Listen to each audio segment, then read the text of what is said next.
मसीह यीशु के नाम में आप सब बहनों और भाइयों को बहुत बहुत सलाम।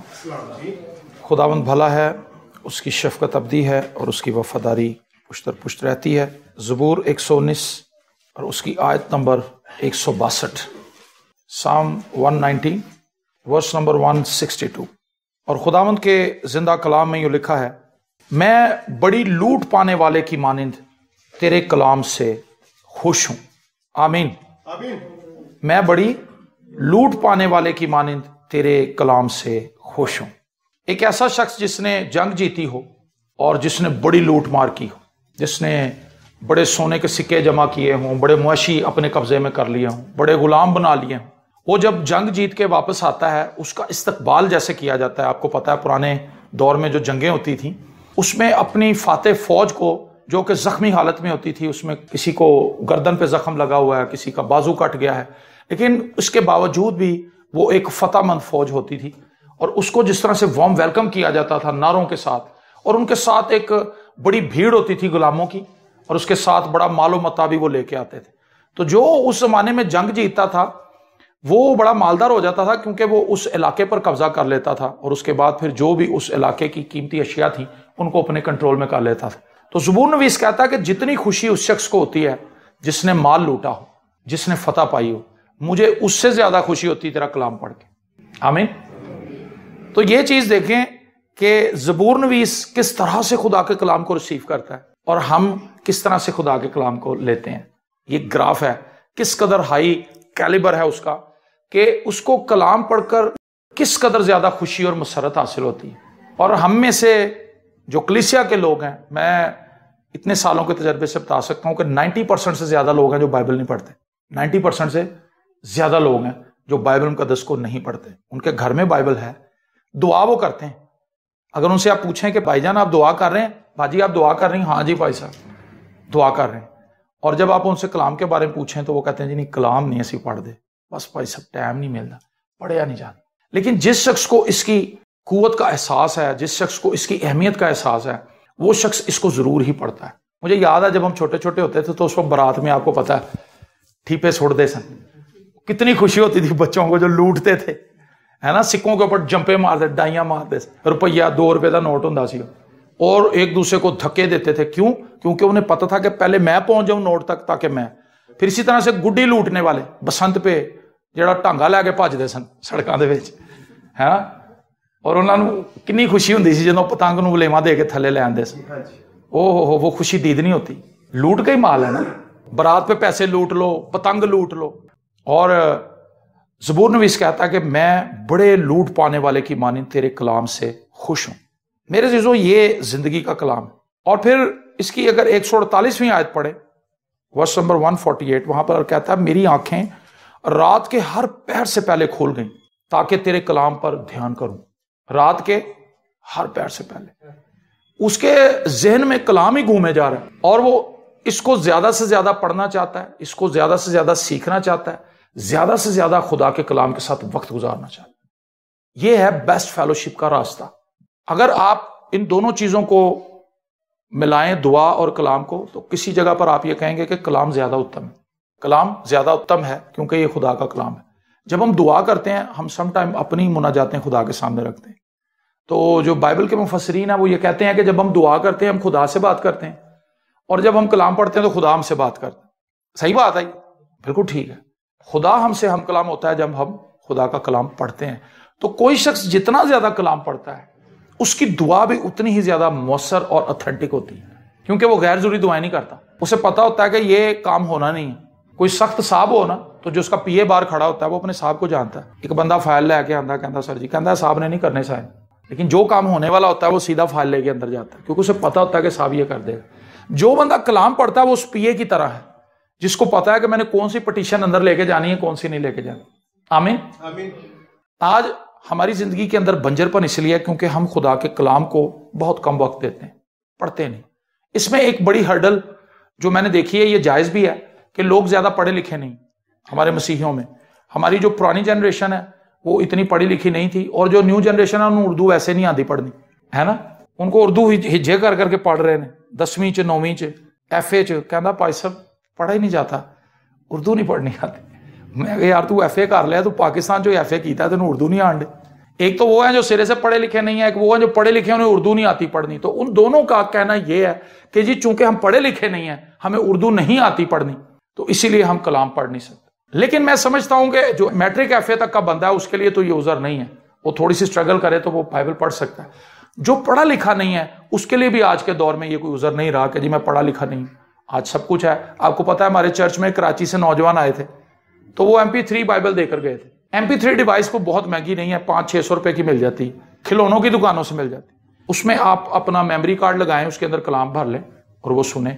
बाइबल मुकद्दस आपको यूट्यूब पे मिल जाएगी MP3 में, आप उसको डाउनलोड कर लें और लगा लें, उसको याद करें। अनपढ़ आदमी का जो एज है वो ये है कि वो उसकी याददाश्त बड़ी अच्छी होती है। पढ़ा लिखा बंदा, मैं इतने हवाले याद नहीं कर सकता जितना अनपढ़ आदमी हवाले याद कर लेता। तो ज़बूर नवीस क्यों इतनी स्ट्रगल कर रहा है? पहले वो खुशी बनाता है इस बात के लिए कि कलाम को पढ़कर मुझे ऐसी खुशी होती है जैसे कोई बंदा लूट का माल ले आए, उससे भी ज्यादा खुशी। और फिर वो कहता है कि मेरी आंखें रात के हर पहर से पहले खुल गईं ताकि तेरे कलाम पर ध्यान करूं। कई लोग रात को सोते हैं, सुबह ही उठते हैं। कई लोगों को रात को बेचैनी लगी रहती, बार बार उठते हैं। और ज़बूर नवीस को भी बेचैनी है, लेकिन किस चीज की बेचैनी? कि मैं खुदा के कलाम पर ध्यान लगाऊं, मैं खुदा के कलाम को पढ़ूं, उसके बारे में सोचूं, खुदा क्या कहता है, खुदा के मंसूबे क्या हैं। ये खुदा के मंसूबे हैं, ये खुदा की प्लानिंग है। और मैं हमेशा ये बात बताता हूं कि खुदा के मंसूबों में खुदा के वसाइल छुपे हैं। Praise the Lord. मैंने अंजील सुनानी शुरू की। अंजील सुनाने से पहले मैं इंतहाई गरीब आदमी, ये 12 दरी में मैंने बैठ के पत्ते खाए में दरख्तों के, उथे बूटे ने नाल नाल तोड़ी जा रहे, भूख नहीं लगी, पैसा जेब में कोई, तो पत्ते तोड़ तोड़ के खा रहा हूं कि किसी तरह से भूख खत्म हो जाए। लेकिन जब मैंने कलाम सुनाना शुरू किया तो कलाम के अंदर खुदा के वसाइल हैं। जैसे जैसे मैं कलाम सुनाता गया मेरी गुर्बत, ज़हन से भी गुर्बत चली गई। ज़हनी तौर पे बड़े लोग गरीब हैं, जेब में पैसे होते हैं 300 रुपया, और उस रेडी पे जाते हैं, एक तरफ 40 रुपए, 50 रुपए, 70, 80 रुपए अच्छे आलू पड़े में, चुनने की जरूरत ही नहीं, डायरेक्ट जाओ, दे यार 1 किलो आलू, 1 किलो आलू लेके आ। भाई जेब में 300 रुपए है, सही आलू लेके आ। 300 रुपए जेब में है, लेकिन वो 20 रुपए वाली रेडी पे चला जाएगा, छोटे छोटे निके निके आलू उठों इकट्ठे करेगा। ये क्या है? जेब में पैसे हैं लेकिन ज़हन गरीब है। कलाम ज़हनी गुर्बत को पहले दूर करता है, वो हमें अंडरस्टैंडिंग देता है कि मैंने जब खुदा ने हमें एक चीज दे दी है तो खुदा चाहता है कि हम उसको एंजॉय करें। हम उसको एंजॉय नहीं करते, हम उसको इस्तेमाल नहीं करते, हम अपनी ज़हनी गुर्बत में ही जिंदगी गुजार देते हैं। एक बंदा मुझे कहता जी मैं सर पैसे जोड़ रहे हैं, फिर ਉਹਦੇ बाद ਸਕੂਨ ना हो। मैं कहा भाजी हुण तुसी जो खाओगे ਤੁਹਾਨੂੰ हजम हो जाएगा, जिस वेले तुसी खान का सोच रहे हो ਤੁਹਾਨੂੰ पचना ही कुछ नहीं। 70-80 साल ये हमारे बुजुर्ग बैठे हुए, मैं अपनी बात करता हूँ, मैं 20 साल की उम्र में जो खाना खाता था वो मैं आज नहीं खा सकता। सही कह रहा हूं मैं? उस वक्त आप समोसे, कतलम्मा मैनू बड़ा पसंद सी, 12 दरी मेले ते लगदा कतलम्मा जनाब। हुण कतलम्मा वेख के मैं कहना मैं पीछे ही होकर निकल जावां तो ठीक है, क्योंकि मुझे पता है कि इतना डीप ऑयल में ये तला हुआ है कि ये हजम ही नहीं होना। तो हम क्यों उस वक्त का इंतजार कर रहे हैं कि जब हम बिल्कुल खांगड़ हो जाएंगे तो उस वक्त फिर हम खुदा के वो दिए हुए पैसों को इस्तेमाल करेंगे। भाई अब इस्तेमाल करें, अब उसको एंजॉय करें, अच्छा खाना खाएं, अच्छा कपड़ा पहने, जो खुदा ने आपको दिया उसको इस्तेमाल करें, कल के लिए खुदा फिर मुहैया कर देगा। तो ये अंडरस्टैंडिंग कहां से मिलती है? ये खुदा के कलाम से आती है। जैसे जैसे मैंने कलाम को प्रीच करना शुरू किया, खुदा ने मेरी गुर्बत को दूर करना शुरू किया, और मेरी जरूरतें जो पूरी नहीं होती थी, मेरी जरूरतें पूरी होने लगी अपने आप ही। तो मैं हमेशा कहता हूं कि जब आप खुदा के कलाम को पढ़ते हैं, खुदा के मंसूबों से वाकिफ हो जाते हैं, खुदा के मंसूबों के अंदर खुदा के वसाइल छुपे हुए। जब आप खुदा के मंसूबे में मूव करना शुरू करते हैं ना सर, साथ ही खुदा के वसाइल भी उसके पीछे आते हैं। एक कंपनी जो अपने मुलाजिम को भेजती है लाहौर से इस्लामाबाद, किराया भी उसको देती, क्योंकि वो कंपनी के मंसूबे के अंदर काम कर रहा होता है। कंपनी उसको भेजती, कंपनी उसको वहां पर रहने के लिए अकोमोडेशन भी देती है, होटल में या जिस जगह पे भी उसका, फिर उसको एक्स्ट्रा बोनस भी मिलता है। इसलिए क्योंकि उसने कंपनी के मैनेजर की बात मानी या ऑफिसर की बात मानी, वो गया वहां पे उस काम को करके वापस आया और उसको सारी सहूलतें मिली। इसका मतलब है कंपनी में काम करते हुए, उन रूल्स को फॉलो करते हुए जिसके लिए कंपनी ने उसको हायर किया था, उसको सारे वसाइल मुयस्सर है। इसी तरह अगर किसी शख्स को खुदा ने खिदमत के लिए बुलाया और वो दयानतदारी से खिदमत कर रहा है, तो वसाइल उसके पीछे आएंगे। ऐसे कैसे हो सकता है कि एक छोटी सी कंपनी अपने मुलाजिम को इतनी सहूलतें दे दे और बादशाहों का बादशाह अपने खादमान भूखा मार दे? हो सकता है? ऐसे नहीं हो सकता। तो कलाम क्या करता है? सबसे पहले ज़हनी गुर्बत दूर करता है। दाऊद जो था वो अपने बाप की भेड़ बकरियां चराता था, भेड़ बकरियां चराता था। जो ड्यूटी उसको मिली हुई थी वो बड़े एहसन तरीके से उसको निभाता था। उसके बाप ने उसकी ड्यूटी लगाई थी कि भी ये भेड़े तेरे हवाले हैं, इनको देखभाल करनी है, इनकी अगर कोई बीमार हो जाए उसकी तीमारदारी करनी है, और भेड़ियों से जानवरों से भी इनको बचाना है। और वो इतना वफादार था अपनी जॉब में कि वो शेर से भी लड़ पड़ा। वरना अगर यहाँ पे कोई शेर उठा के ले जाए किसी भेड़ को, तो कहता भी हूँ मैं अपने अबू नूं कह दांगा कि अबू जी फिर वो शेर ले गया सी, शेर नूं किवें रोकदा। वो शेर के पीछे भाग खड़ा हुआ, शेर को जाके पकड़ लिया उसने, और शेर के मुंह में से वो भेड़ को निकाल के ले, रीछ ले गया उठा के, रीछ के पीछे भागा, रीछ से भी लड़ पड़ा। कैसे उसको जेर किया ये बाइबल मुकद्दस में नहीं लिखा, उसने फलाखन मारी उसको, किस तरह से उसको पकड़ा, लेकिन उसने उसको जेर किया और अपनी भेड़ को बाजियाब करा के वापस लाया। ये क्या चीज है? ये कमिटमेंट है, अपने काम के साथ उसकी कमिटमेंट थी। और उस कमिटमेंट के अंदर जो उसके बाप ने उसकी ड्यूटी लगाई थी, और वो दयानतदारी से ये जानकर कर रहा था कि ये मेरे बाप की तरफ से काम नहीं है, ये खुदा की तरफ से। और नए हदा में भी यही तालीम है, जो कुछ करते हो ये जानकर करो कि मसीह खुदावंत के लिए करते हैं। आप इंसानों के लिए काम ना करें, आप खुदा के लिए काम करें। रोटी बनाएं खुदा के लिए, इंसानों के लिए ना बनाएं। हांडी बनाएं खुदा के लिए, इंसानों के लिए। आमीन। सारी बुड़बुड़ाहट ही खत्म हो जाएगी। आप जॉब पर जाएं खुदा के लिए, इंसानों के लिए ना जाएं। ऐ खुदावंत तूने मेरे लिए रास्ता खोला है, ये जॉब मुझे दिया ताकि मैं यहां जाऊं, मेरी भी जरूरत पूरी हो, मेरे बच्चों की, मेरी बीवी की, मेरे खानदान की जरूरत पूरी हो। तेरा शुक्र हो खुदावंत, तूने मुझे बरसरे रोजगार बनाया, साहिब हैसियत बनाया कि मैं अपनी जरूरतों को पूरा कर सकूं। तो इंसानों से तो गिले खत्म हो जाएगा। ये समझ कहां से आ रही है? ये कलाम से आ रही है। कलाम हमें इन चीजों की अंडरस्टैंडिंग देता है, हर एक बात के लिए शुक्र, बिला नागा दुआ का। ये चीजें तो कलाम में। अगर कोई एक शख्स तुझे 1 कोस बेगार में लेकर जाता, 2 कोस उसके साथ चला। अगर कोई बंदा तेरे पास मांगने के लिए आता तो उसको ये ना कहे कि कल आना, उसको आज ही दे। अगर वो 50 मांग रहा है, आपको 25 आने को भाजी तुसी 50 मांग रहे, वेखो मेरे को 25 ने, 25 लै जाओ। ते नाले दोवें भरा मिलकर दुआ कर रहे हैं, बाकी दे 25 भी खुदा मुहैया करे। ये समझ कहां से आ रही है? कलाम से आ रही है। ये कलाम में लिखा है। तो जिसने पढ़ा हुआ है वो इसके ऊपर अमल करने के लिए भी दुआ करे। तो ज़बूर ने भी इसको ये पता है कि ये बड़ी खास चीज है, ये खुदा का दिमाग है। एक दफा हम एक जगह पर गए तो वहां पर कुछ नौजवान मेरे पीछे लग गए, बैठ गए, पिछा ना छड्डन, जेड़े का घर विजिट करन जाइए नाल ही। मैं कहा यार कि मुझे याद आया कि खुदा यीशु मसीह के साथ भी कुछ लोग ऐसे थे। मैं तो यीशु नहीं हूं, मैं तो एक आम सा आदमी हूं, लेकिन बताना ये चाहता हूं कि वो नौजवान इसलिए मेरे पीछे थे कि पादी साहब जड़ियां गल्लां कर रहे ने ना, गल्लां सुनी, लोगों के घर जाके जो तालीम दे रहे हैं ना, उन्दियां गल्लां सानूं बड़ियां समझ आ रही। मैं कहा यार तुसी खुदा दे नाल अपना दिमाग लाओ, मेरे नाल ना लाओ। अच्छी बात है कि तुम खुदा का खादम समझ के मेरी इज्जत कर रहे हो, लेकिन तुम खुद क्यों नहीं कलाम पढ़ते? पढ़े लिखे नौजवान थे, उन्हें बात समझ आई। तो मैं कहा यार मैं इसलिए इन्नी अच्छी गल्लां कर रहा क्योंकि मैं कलाम पढ़ना, तुसी भी कलाम पढ़ो, खुदा तुहानूं भी ये सारी समझ देगा। अब देखें इसी की अगर आयत नंबर 92 आप देखें, वर्स नंबर 92, अगर तेरी शरीयत मेरी खुशनुदी ना होती तो मैं अपनी मुसीबत में हलाक हो जाता। पहले वो क्या कहता है जी, मैं उससे भी ज्यादा खुश हूं जो लूट का माल लेकर आता। फिर वो कहता है रात के पैरों हर पहर में मेरी आंख खुल जाती ताकि तेरे कलाम पर ध्यान लगाऊं। अब उसका बेनिफिट बता रहा है, अगर तेरी शरीयत मेरी खुशनुदी ना होती, मतलब तेरी शरीयत अगर मेरी खुशी ना होती और मेरा दिल तेरे कलाम से ना लगा होता, तो मैं अपनी मुसीबत में हलाक हो जाता। आज के इस दौर में खुश वो शख्स है जिसका ध्यान खुदा के कलाम पे लगा। बाकी तो आपको मायूसी दुनिया के अंदर मिलेगी। लोग मायूस हैं, काम पे भी जा रहे हैं कोई खुशी नहीं, बिजनेस कर रहे हैं कोई खुशी नहीं, बाहरों फिर के भी आ गए कोई खुशी, पहाड़ भी वेखा इन्हें तां भी खुशी नहीं, बर्फ के गोले भी एक दूजे ने मार आए ने तां भी कोई खुशी नहीं, होटलिंग भी कर रहे हैं, हर टाइप का काम उन्होंने कर लिया लेकिन खुशी कुछ नहीं मिली। वाइस की किताब को अगर पढ़े तो वहां पर सुलेमान कहता मैंने हर एक काम जो इस जमीन पर है मैंने करके देख लिया, लेकिन सब हवा की चरान और बुतलान है, फायदा कोई। बाग बनाए, औरतों को अपने लिए फराहम किया, मैनोशी, हर तरह का काम उसने किया, महल बनाए अपने लिए, बड़े बड़े घर बना लिए, हाथी दांत का तख्त बनवा लिया बने, कितने हाथियों के दांत खींचे उन्होंने, उसके नौकरों ने, साहब दा जड़ा ना सी तख्त बनाना। अमीर बादशाह था, उसने कहा चलो भाई सोना बहुत हो गया, सारे फौजियां दी सिपरा सोने दी बना, जो ढाल होती सोने की सिपरें उसके फौजियों के पास, चांदी इतनी जैसे पत्थर होते हैं उसकी टेरिटरी के अंदर, इतना अमीर आदमी, लेकिन वो कहता है सब हवा की चरान है, बुतलान है, इसका कोई मसरफ नहीं है। और आखिर में वो कहता है कि जवान तो अपनी जवानी की ख्वाहिशों में जिंदा रह, अपनी जवानी की ख्वाहिशों को पूरा कर, लेकिन एक बात याद रख के तुझे आखिर को इसका हिसाब देना पड़ेगा। तो खुशी जो है वो इन चीजों से नहीं मिलती, हमें हकीकी खुशी की तलाश करनी चाहिए, वक्ती खुशी को तलाश ना करें। वक्ती खुशी तो थोड़ी देर के लिए होती है, हम हंस रहे होते हैं, थोड़ी देर बाद रो रहे होने, हाय अन्य पैसे लाग गए।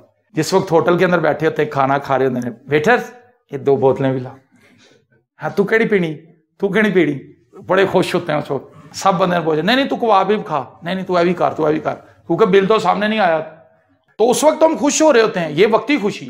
लेकिन जब घर आ रहे होते हैं बच्चे तो खुश होंगे ने, कई दफा बच्चे इतना पैसे लगवा के भी नहीं खुश हो रहे होते। बीवी भी कहती तुसीं एवें इत्थे लै आनियां मिर्चां सन, वो दिल च सोचदा है इन्ने पैसे लग गए ने, बच्चे मेरे फिर भी खुश नहीं है। लेकिन जब आप खुदा का कलाम खोल के बैठेंगे आपका लगना ही कुछ नहीं, बल्कि आप गेन करेंगे, आपको वो खुशी मिलेगी जो आपसे कोई छीन नहीं सकता। अगर तेरी शरीयत मेरी खुशनुदी ना होती तो मैं अपनी मुसीबत में हलाक हो जाता। वो लोग जो अपनी मुसीबतों में हलाक हो जाते हैं, अपना गला घोंट लेते हैं, पंखों के साथ लटक के मर जाते हैं, अपनी फैमिली को जहर दे देते हैं, ट्रेन के नीचे आ जाते हैं, ये वो लोग हैं जिनके पास खुदा का कलाम नहीं, इनके पास कोई उम्मीद नहीं, ये ना उम्मीद लोग हैं। और इनके पास अगर कलाम हो तो ये बच जाएं, ये मौत का शिकार ना हो, अपनी मुसीबत में हलाक ना हो जाए। और फिर 140 आयत में कहता है तेरा कलाम बिल्कुल खालिस है। खालिस शायद लभदी कि आज के दौर में कोई शायद दसो जड़ी खालिस हो, कुछ भी खालिस नहीं, बंदे भी खालिस नहीं। तेरा कलाम बिल्कुल खालिस है, इसलिए तेरे बंदे को इससे मोहब्बत है। आमीन। क्यों वो रात के पहरों में उठता है? क्योंकि उसे पता है कि वाहिद यही शय है जो खालिस है, और अगर मैं इसको अपनी जिंदगी में अपना लूंगा तो मैं बरकत पाऊंगा। आज बहुत से लोग हैं उनके पास फैसला साजी की कुव्वत नहीं, फैसला नहीं कर पाते। आप ऐसे लोगों से मिले हैं कभी जो फैसला नहीं कर पाते? मैंने यहां तक भी देखा कि उन्होंने नहीं समझ आती केड़ा साबन लवा, दुकान से जाने दुकानदार कहता केड़ा साबन, कहता ठहर जा मैनूं घर फोन कर लेना। कपड़ा लेने जाते हैं रंगों में फंस जाते हैं, काली शर्ट लवा, ब्लू लवा, रेड लवा, फैसला करने की कैपेसिटी नहीं है उनके अंदर। रक्शे ते जावा या ऊबर करा ला, की करा, अजीब ही उनकी लाइफ है। हर वक्त वो अपने ऊपर टेंशन बिठाए रखते हैं। इसकी वजह क्या है? क्योंकि उनके अंदर खुदा का कलाम नहीं। खुदा का कलाम आपको फैसला साजी करने की कुव्वत देता है, आपके फैसले ऑथेंटिक होते हैं, आपके फैसले दुरुस्त होते हैं। आमीन। क्योंकि ये मैं बार बार ये बात दोहरा रहा हूं, ये खुदा का दिमाग है। क्योंकि जो कुछ मैं बोल रहा हूं ये मेरे दिमाग से निकल रहा है, खुदा जो मेरे जहन में डाल रहा है। इंसान जो भी बातें करता है वो उसके दिमाग से निकलती हैं। खुदा जो कुछ बोल रहा है, खुदा कहां से बोल रहा है? खुदा अपने माइंड को यूज कर रहा है और वो अपना कलाम सादिर फरमा रहा है, और वो रिकॉर्ड हो गया। खुदा के नबियों ने, खुदा के लोगों ने उसको रिकॉर्ड कर लिया। इसका मतलब है कि ये खुदा की थॉट्स हैं, इसमें इंसान का कोई काम नहीं है, ये खुदा का इल्हाम है। तो जब हम इसको खोजते हैं, इसको पढ़ते हैं, इस पर ध्यान लगाते हैं, तो इसके पीछे वसाइल छुपे हुए, इसके पीछे वसाइल छुपे हैं। ये बड़ी कमाल की बात है। जिसको ये भेद समझ आ जाए उसको जरूर पढ़ता है। एक शख्स जो तैरना जानता था लेकिन वो समंदर में जंप मारने से डरता था, और उसके साथी कहते थे कि हमने समंदर में तो जरूर लेके जाना है, वहां पे जंप लगवानी। वो कहता नहीं यार मैं नहीं समंदर जाना, उत्थे शार्क होंगी, शार्क मछलियां वहां पे मुझे खा जाएंगी। उन्होंने उसको कहा ठीक है भाई, उसको पता नहीं स्कूबा डाइविंग कहते हैं, जो डीप सी में जाते हैं। स्कूबा डाइवर वो होता है जो बंदा वो सारी किट पहन के और वो जाता है, पीछे उसने सिलेंडर बांधा होता। तो उन्होंने सबने वो कर लिया, लेकिन उसको भी पहना दिया। उसने कहा भाई जब मैंने जाना ही नहीं तो तुम मुझे, उन्होंने कहा सर जी तुसी जाना नहीं, भावे उत्तों खलोगे सानू वेख लो, सानू लगेगा साडा दोस्त किट पा के खड़ा है। लेकिन उन्होंने जेहन में सोच लिया कि वो धक्का देना, उन्होंने उसको धक्का दे दिया। और जो दूसरे सी हैं, आपने देखा होगा उनका ग्रीन पानी होता है, और सब समुद्रों का पानी बदलता रहता है मुख्तलिफ दिनों में, मौसम उस पर असरअंदाज होते हैं। तो उस दिन पानी बहुत साफ था, उसने जंप मारी, वो कहने लगा मैं मर जाऊंगा, मैंने शार्क खा जाएगी। तो जब वो पानी के अंदर गया उसने वहां पर पौधे देखे, उसने वहां पर मछलियां देखी, चूंकि समुद्र का पानी बहुत साफ था उस दिन। जब उसने अंदर की दुनिया देखी तो वो बाहर की दुनिया भूल गया। और फिर उस शख्स ने 35 साल समंदर के अंदर गुजारे। हर हफ्ते में वो 3-4 दफा समंदर में जंप मारता था अपने दोस्तों के साथ, और उसने ये देखा कि सिर्फ 3 से 4 शार्क्स हैं ऐसी जो बंदे खाती हैं, बाकी फ्रेंडली हैं, बाकी बंदों को कोई नुकसान नहीं पहुंचाते। वो इधर उधर से गुजर जाती हैं, वो आपको खाती नहीं, उनका साइज भी इतना बड़ा नहीं होता, लेकिन वो शार्क्स है। उसने कहा कि मुझे एहसास हुआ कि जो अंदर की दुनिया है वो बड़ी खूबसूरत है, बहुत से लोग इसको खोलते ही नहीं। जो इसके अंदर एक दफा जंप मार देता है, इसको जो कुछ अंदर से मिलता है, खुदा के वादे और खजाने, वो कहता भाई मुझे कलाम पढ़ने दो, मुझे तंग ना करो। वो अपने हर काम को एक साइड पे करके पहले इसको टाइम देता है, इसके साथ टाइम गुजारता है, इसके साथ टाइम स्पेंड करता है। मैं आपको बताऊं कि मेरी जिंदगी के 13 साल बाइबल मुकद्दस के साथ गुजरे हैं, जब मेरे कमरे में कोई भी नहीं था। उस वक्त मेरी शादी तो हुई नहीं थी, माँ बाप तो मेरे थे नहीं, लेकिन मैंने इंतहा का कलाम पढ़ा, और मेरा दिल करता था कि बस मैं इसे पढ़ता रहूं। और आप बिलीव करें कि मैं जहां कहीं जाता था, मैं जहां कलाम सुनाता था, लोग कहते थे भाजी तानू गल्लां किन्ने दसदियां साडे घर दी, क्योंकि कलाम चूंकि मेरे अंदर था। लिखा है कलाम बंद बंद और गूदे गूदे में उतर जाता है, दिल के ख्यालों को परख लेता है। मैं जो कुछ कलाम सुना रहा था तो कहते थे भाई ये तो सारा आज हमारे साथ हुआ है, आपको किसने बता दी ये बात? मुझे किसी ने नहीं बताई थी, जिसने बतानी थी उसने बता दी थी। अभी चंद दिन पहले हम एक जगह पर गए हैं, वहां पे मैं कलाम सुना रहा था, उस फैमिली को फर्स्ट टाइम हम मिले थे। तो जो बंदा मुझे लेके गया था वो बाहर आया, उन्होंने कहा सर जी वो बात जो मेरे पीछे पै गए। उन्होंने कहा तू सारियां गल्लां दस लिया है। वो कहता भाई मैं एक गल नहीं दसी, लेकिन जितनी भी बातें मैंने वहां पे की वो सारी उन पर फिट बैठी। मुझे तो नहीं पता था मैं क्या बात कर रहा हूं, मैं तो कलाम बयान कर रहा था, लेकिन कलाम उनकी जरूरत के मुताबिक खुदा उनसे बोल रहा था, उनकी मुश्किलात का हल उन्हें बता रहा था। कलाम को पढ़ना बहुत जरूरी है ताकि हम अपनी फैमिली के मैटर्स को सॉल्व कर सकें। कलाम को पढ़ना बहुत जरूरी है ताकि हम अपनी जिंदगी के मैटर्स को अंडरस्टैंड कर सकें। कलाम को पढ़ना जरूरी है ताकि हमें पता हो कि हम यहां कर क्या रहे हैं। कलाम को पढ़ना जरूरी है ताकि हमें पता हो कि हमने आइंदा को क्या करना है। कलाम को पढ़ना जरूरी है ताकि हमें पता चले हम कहां होंगे मरने के बाद। आमीन। ये सब कुछ कलाम में लिखा है, तारीख भी है कलाम में, हाल की बातें भी हैं, मुस्तकबिल की बातें भी, सब कुछ तो खुदा ने अपने कलाम के अंदर मुंदरज कर दिया है। माजी से सीखें, नबियों से सीखें, बादशाहों से सीखें, जंगों से सीखें, आम लोगों से सीखें जो बाइबल मुकद्दस में हमें मिलते हैं। इवन कि अगर इसके अंदर कोई औरत पानी भी भरने आ रही है तो कुछ ना कुछ रीजन है। जिस शख्स का भी जिक्र बाइबल में आ गया है वो कुछ ना कुछ उसके पीछे है।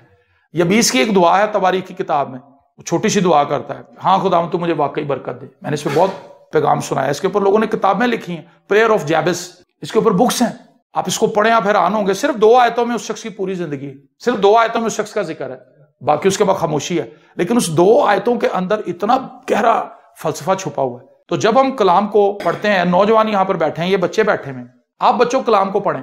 जब आप कलाम को पढ़ेंगे खुदा आपका रोब और दबदबा मुआशरे के अंदर बनाएगा। मैं सबसे अपनी फैमिली का डरा हुआ नौजवान था, मैं किसी से नहीं मिलता था, मैं किसी से बात नहीं करता था, मैं खौफजदा रहता था, मैं घबराया रहता था, मैं बेचैन रहता था, मैं नाउमीद था, फ्रस्ट्रेशन से भरा हुआ था और मेरे अंदर किसी को मिलने की हिम्मत और जरूरत नहीं थी। तो कलाम को पढ़ना इसलिए जरूरी है ताकि हम अपनी जिंदगी के लिए हिकमत और दानाई को समेट सकें। पौलुस कहता है करंथियों के खत के अंदर कि हमें मसीह की अकल है।